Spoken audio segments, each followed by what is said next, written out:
My name is Eleanor Whitmore. I'm 32 years old. I've learned that competence doesn't announce itself. It hums quietly in the background, in meetings that run on time, in contracts signed without drama, in lives that stay upright because someone planned 3 steps ahead. I believed love worked the same way. Daniel Price was 29 when we got engaged. Thoughtful on the surface, easy smile, the kind of man people described as solid. We'd been together 2 years, engaged for 6 months, wedding planned for early fall, 4 months away. I thought we were steady. Every Tuesday night, we had dinner at his mother's house. Nothing fancy, routine, comfortable. The kind of ritual that lulls you into thinking everything is settled. Last Tuesday shattered that illusion. I stepped outside to grab something from my car, left my phone charging inside. When I came back through the side door, I didn't announce myself. I heard voices. Daniel and his mother were in the kitchen, plates clinking, water running.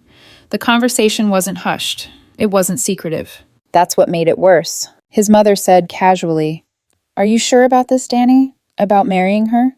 I stopped walking. He laughed lightly. "Of course. But you've been distant," she pressed. "She's stable, yes, but stability isn't love." There was a pause, long enough that my fingers tightened around my car keys. Daniel exhaled. "She has got the job, the income, the benefits. We'll be comfortable." Comfortable. "And do you love her?" his mother asked. Another pause. Longer. "I care about her," he said. Care. Then he added, like it was nothing, like he was talking about an old jacket in the closet. "And honestly, if it doesn't work out, Claire's still waiting. My ex. She texts me every few weeks. Says she'd take me back in a heartbeat. So, I'm covered either way." His mother laughed. Actually laughed. "Smart," she said. "Always good to have options." I stood there, unseen, unheard, for maybe 30 seconds. Then I turned around, walked back to my car, sat behind the wheel, and stared straight ahead.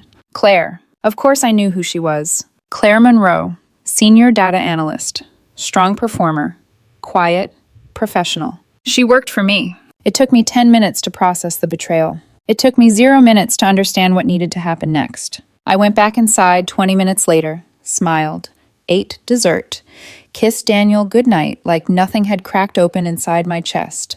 He never noticed.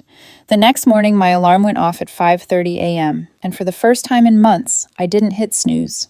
Not because I was energized, because my body had already decided sleep was a luxury I no longer deserved. I lay there in the dark, staring at the ceiling, replaying Daniel's voice like a recording I couldn't delete. "She's stable. We'll be comfortable. If it doesn't work out, Claire's still waiting." The words weren't even cruel in the way people imagine cruelty. They were worse. They were practical. Like he was evaluating a mattress. I showered, dressed in the kind of outfit that made people sit up straighter when I entered a room. A fitted blazer, hair pulled back, minimal jewelry, a face that didn't reveal what it had heard in a kitchen the night before. By the time I stepped into the office, I was already in my regional director skin, the calm, capable version of me that could fire someone at 9 a.m. and lead a quarterly strategy call at 9:30 without anyone seeing a crack. I got in early, before the floor filled with chatter and coffee smells, and the illusion that work mattered more than life. I pulled up the company's international transfer program on my laptop. 3 openings, one in Berlin, one in Singapore, one in Sydney. All senior roles, all promotions, all relocation packages, all positions HR had been struggling to fill for months because the people qualified for them usually had roots, partners, kids, mortgages, comfort. And I had a sudden urge to test just how much comfort meant to someone who claimed to be waiting. I didn't feel proud of that thought. I didn't feel guilty either. I just felt clear. At 9:47 a.m., I messaged Claire's manager. "Can you send Claire Monroe to my office at 10 o'clock? I want to discuss a leadership opportunity." No explanation. No emotion. Just the kind of request people obeyed without question. At exactly 10 a.m., there was a polite knock. "Come in." Claire stepped inside, holding a notebook like she expected me to ask her to justify a data model. She looked slightly tense. Most people did when they were called into my office with no context. "Ms. Whitmore," she said. "Claire," I replied, motioning toward the chair across from me. "Close the door, please." She did.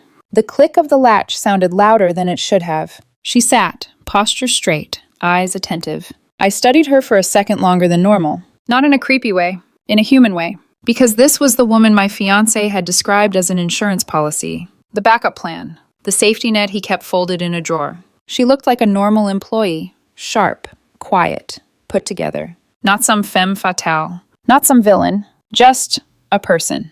Which meant Daniel had made her a role in his story without her even realizing it. I opened my folder, the one I'd printed 5 minutes earlier. Claire, I've been reviewing personnel options for our international expansion program, I said. My tone was steady, professional.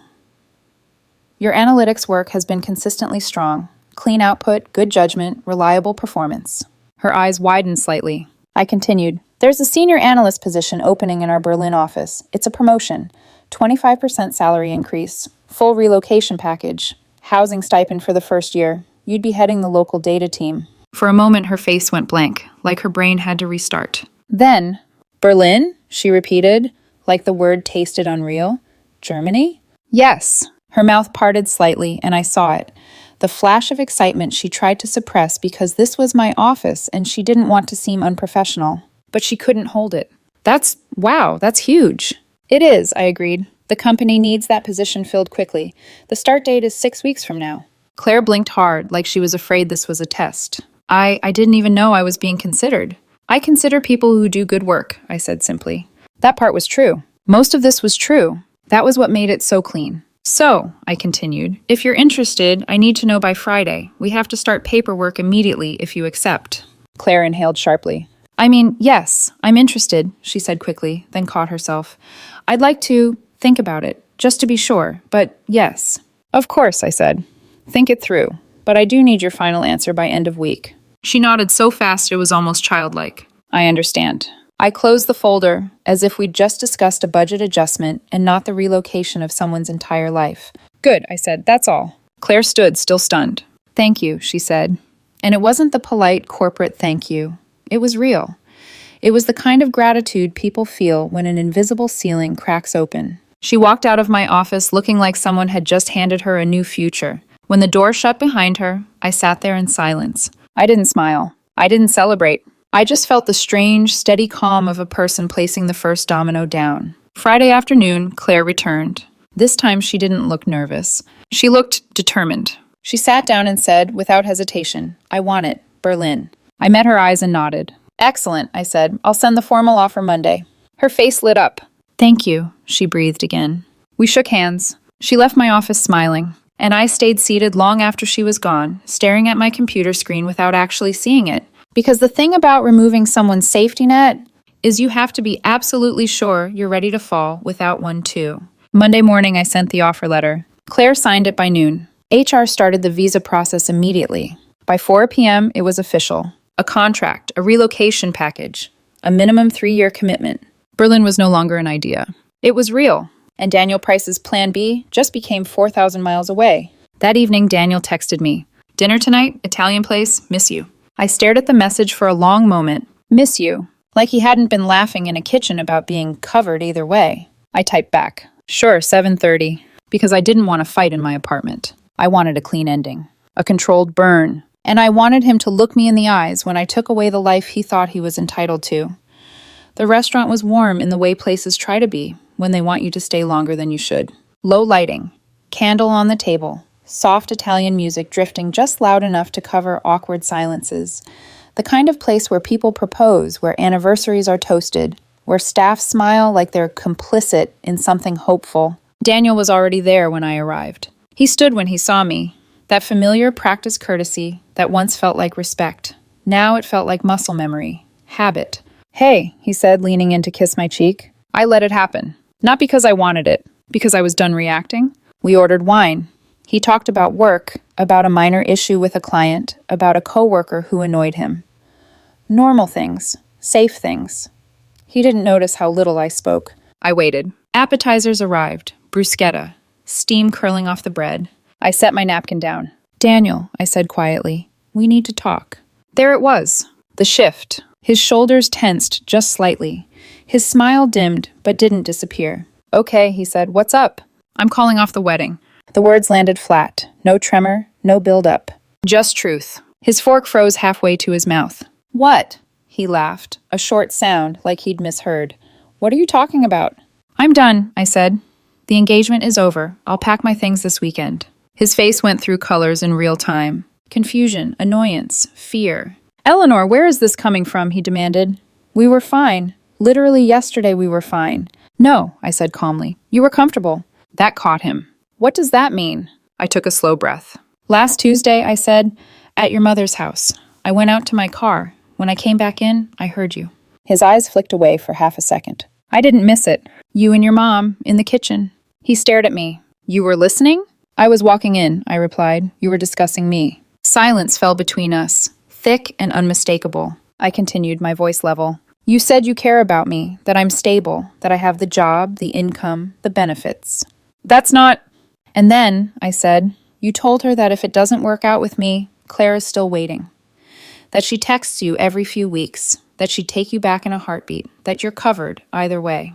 His face drained of color. You took that out of context, he said quickly. Too quickly. I was venting. That's not what I meant. How did you mean it? I asked. He ran a hand through his hair. I was just talking. My mom worries too much. You didn't think I'd hear, I said. That's not fair. Isn't it? I asked softly. Because from where I stood, it sounded very clear.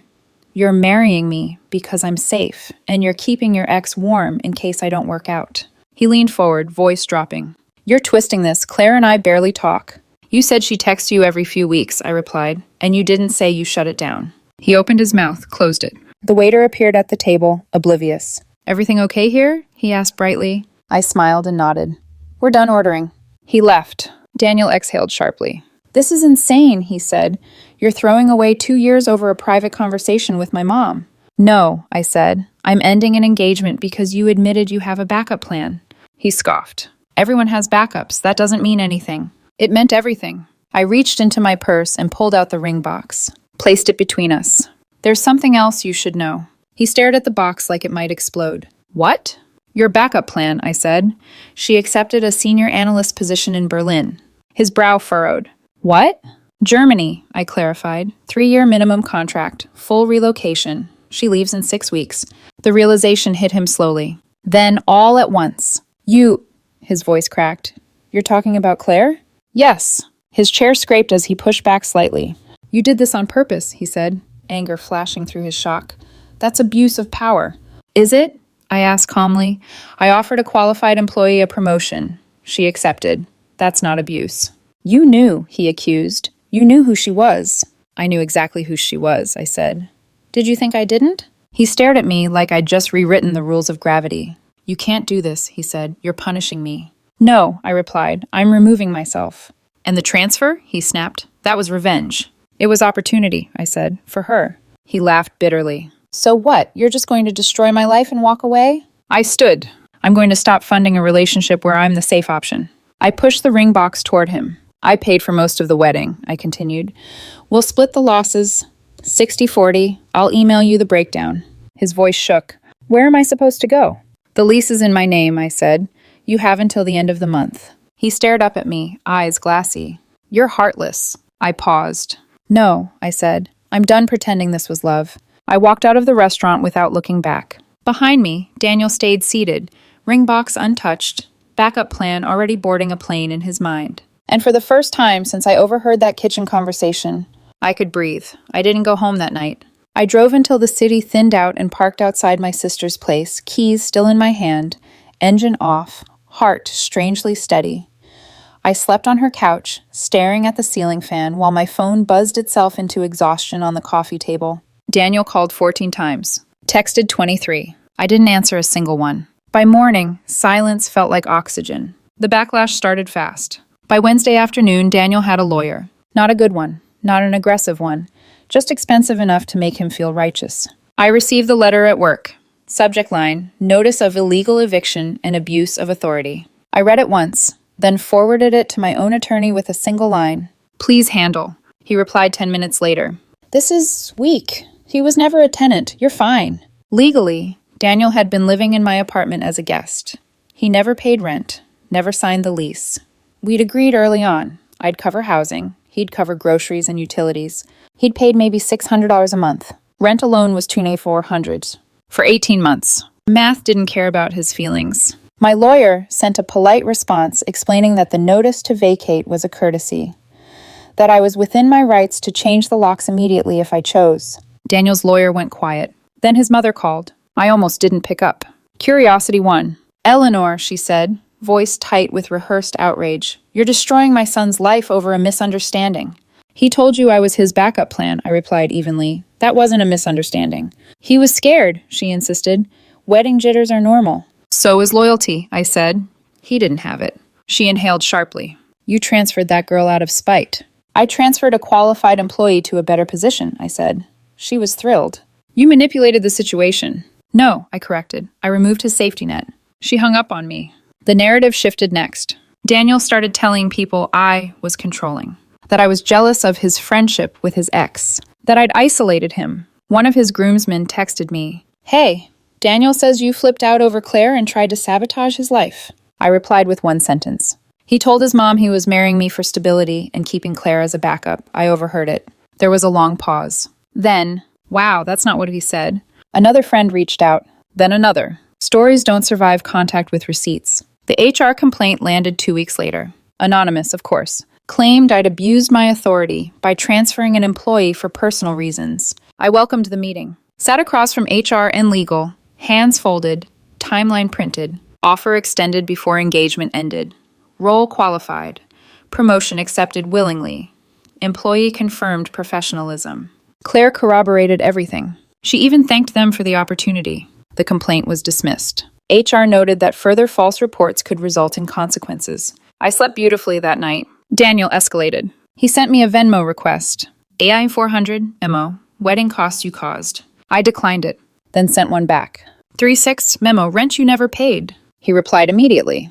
Are you serious? I didn't answer. Numbers spoke fluently on my behalf. His friends went quiet. A few apologized. One admitted she'd always felt something was off. Meanwhile, Claire posted on LinkedIn, thrilled to announce I'll be joining our Berlin office as senior analyst. Daniel saw it. I know because he called. He's really gone, he said hollowly. Yes, I replied. You ruined everything. No, I said. I stopped funding it. He hung up. His mother showed up at my office. Security called me. I told them to escort her out. She left a handwritten letter at reception. 3 pages, underlined, dramatic. Everyone keeps insurance policies. I was throwing away a good man. I'd regret this. I threw it away. The screenshot came last. From his cousin. A group chat message Daniel didn't know I'd see. She was perfect. I almost had it locked down.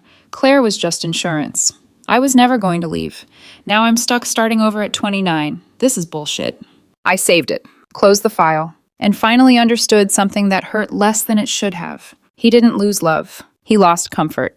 3 weeks after I ended the engagement, Daniel moved out. He waited until the last possible minute, 11:59 p.m. Like leaving on his terms might salvage some sense of control. A rented truck idled outside the building. His mother supervised. His older sister avoided eye contact. They carried his boxes out in stiff silence, as if acknowledging me might turn the whole thing real. I watched from the hallway. Didn't speak. Didn't wave. When the elevator doors closed behind them, the apartment felt lighter. Not empty. Clear. The next day, HR called again. Just a follow-up, a courtesy. They wanted to let me know the anonymous complaint had officially been closed and logged as unfounded. They also mentioned, gently, that if further false reports came in, the source might face disciplinary action. I thanked them. Then I hung up and made coffee in a kitchen that finally felt like mine again. Claire left for Berlin the following week. She posted photos of her new apartment, exposed brick, big windows, a plant she clearly didn't know how to take care of yet. She looked happy, genuinely happy. And here's the part that surprised me. I felt nothing. No jealousy, no bitterness, no satisfaction. Just relief. Daniel texted me once more when he saw the photos. You actually did it. I didn't reply. Some conversations end by being starved. 2 months passed. The noise died down. Daniel stopped trying. His mother sent one final email. Subject line, you'll regret this. I deleted it without opening. He moved back in with her, I heard. Started dating. Complained that women weren't serious anymore. The irony was loud. I redecorated the apartment. New couch, new art, neutral colors that didn't belong to anyone but me. Took the money I would have spent on the wedding and bought a new car. Not flashy, just better.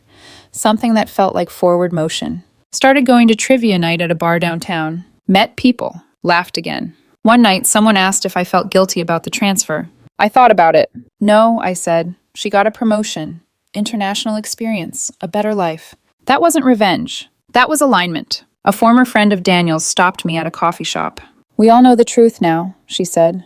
"I'm sorry." "It's okay," I replied, and it was. Because the thing I almost lost wasn't a fiancé. It was my clarity. I almost married someone who chose me for stability, not love. Someone who kept one foot out the door. Someone who thought insurance policies belonged in relationships. I don't do transactions with my heart. Daniel wanted a safety net. I removed it. Then I removed myself. Now he's figuring out what it feels like to stand without one. And me, I'm sleeping just fine.